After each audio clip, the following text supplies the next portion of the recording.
say to somebody, or you might say the reverse is like, just trust me.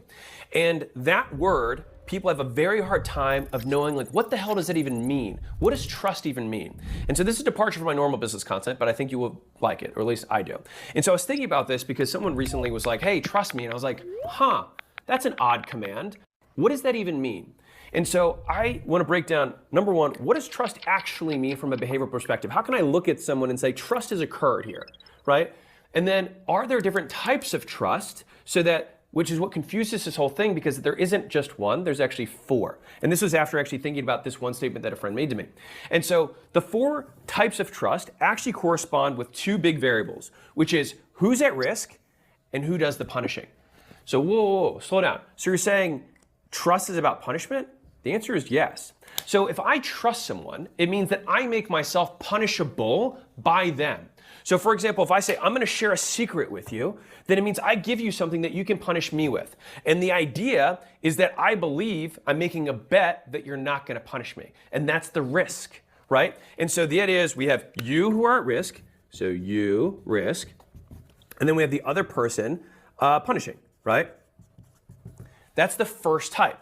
The second type of risk is that someone else does the risking with you, and they say, I'm gonna give you a secret, I'm gonna give you a knife, and you can point it at my back, and I'm gonna bet that you're not gonna stab, all right? So now you're the one who can punish them. That means that you are being trustworthy to them. I'm gonna give you prescriptions on how to actually do this, because this has been so helpful for thinking about this through like a relationship. Like imagine Layla and I, we're married, and I want her to trust me more, and she wants me to trust her. So it's like, how can we actually prescribe, do these things to gain trust?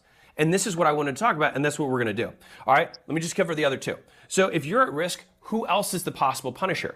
Well, it's the environment. So that means that reality punishes you. So what does that actually look like? That would be, hey, can I trust you to pick my kid up tomorrow? Right? Sure.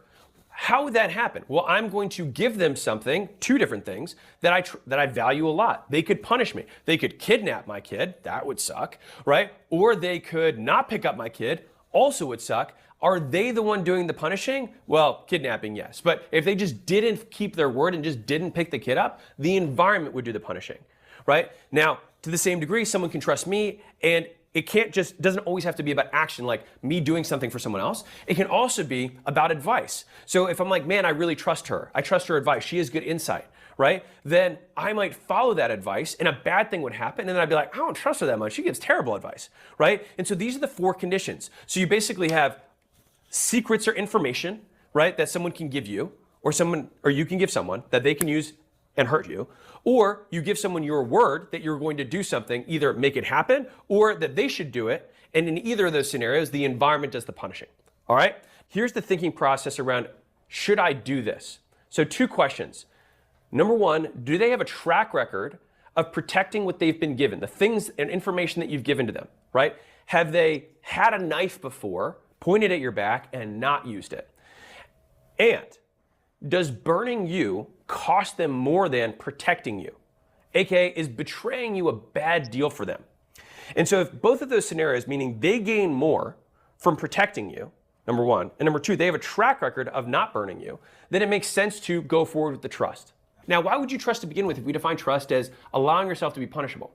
Because the ceiling of a relationship's potential is based on the shared context that both people have about each other. If I had a stranger as the completely opposite extreme, there's a limit to how much I can help someone if I don't know anything about them.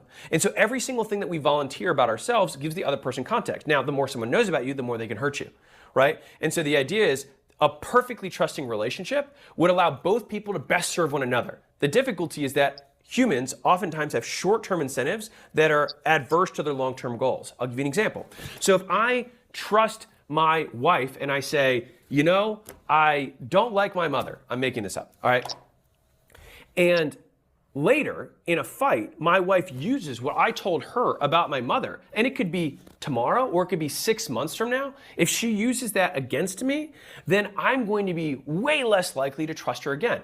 But it means that the calculus that my wife has to make in the moment when I've given her something valuable is that she has to say, me winning this argument in the short term is not worth the cost of losing the relationship. And so what's really difficult about trust is trust, almost more than anything else, is based on zero punishment. So what does that mean? So it means that you give someone a little bit thing, and they don't do anything bad with it, you give them a little bit more. Don't do anything bad, you give them a little bit more, you give them a little bit more, until eventually the incentive for them is so high to wrong you that they do. And that sucks. And so when they do that one time, and people, I mean, think about the relationships, the marriages, where it's like, I trusted him for 20 years, you know, and then like, boom, he did that one thing, and that was it. Could never trust him again, right? It's because the punishing event of betraying someone will literally undo all the reward and reinforcement cycles you did beforehand, which is why if you want to be trustworthy, you have to do zero punishment. And that means both at when they disclose the thing, someone says, hey, I'm coming out of the closet, I'm gay now. The moment they give you the thing, for sure is a reinforcing event to make sure that you not only want to be neutral, but like, thanks for sharing that. Your secret's safe with me. It's your news. Whatever you want me to do with it, I'll do with it. All right?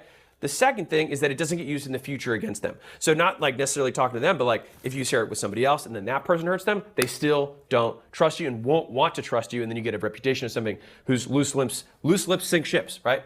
And so if you want people to trust you and you want to trust them, then you need to make sure that they are trustworthy, which means have they followed the prescription of becoming trustworthy that I just outlined. And this, the reason that I think you have to do it with every time you share something, especially if it's material. Obviously, you're not calculating every single decision, right?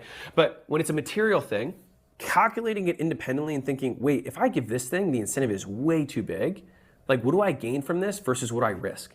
And fundamentally, this is, some people see this and think, oh, this is just so transactional. And I think you're wrong and I think you're dumb. I would be really honest with you. We all make this appraisal of pluses and minuses in our minds on some level. I'm just trying to clearly define it so that I can recognize when I'm like, I don't trust this guy. I could actually ascribe a filter being like, why don't I trust him? Oh, when did I make myself punishable that he used against me? Oh, in these specific scenarios. And then that way, when the person's like, why don't you trust me? It's like, well, here's 4 reasons. I told you this, and then you used it this way. I told you this, and you used it this way. And so the equal opposite is like, I want to be a trustworthy person because gaining trust with other people gives you a lot of stuff. So number one is it makes you more influential. If you have trust, you haven't used anything that someone else has said to hurt them, then they will trust you with more things, which means that your ability to have context on them is higher. Number two, if they trust your advice, the other type of trust, and they follow your prescriptions and good things happen, the likelihood they follow the future prescriptions goes up. If you say, I'm going to pick up the kid, and then you do, the likelihood that they'll trust you to pick up the kid in the future goes up, which also means that we have to keep our word. And so whenever you have the opportunity to break your word, that is at a short-term benefit to you, realize that you do not harm the relationship, you likely end it. It just doesn't die immediately.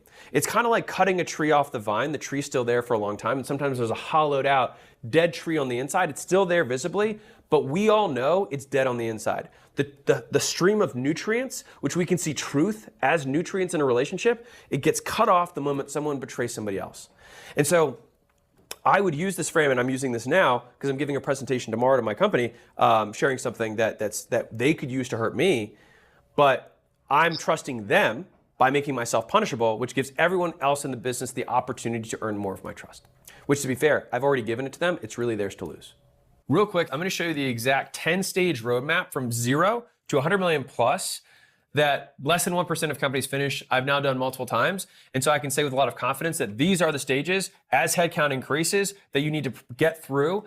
And I broke each of these down by 8 different functions of the business, what the constraint feels like what are the symptoms of it when you're going through it, and then what steps we actually took to graduate. And we've done this across software, physical products, service businesses, brick and mortar, all of this, and it works. And it's my gift to you. It's absolutely free. And so the links in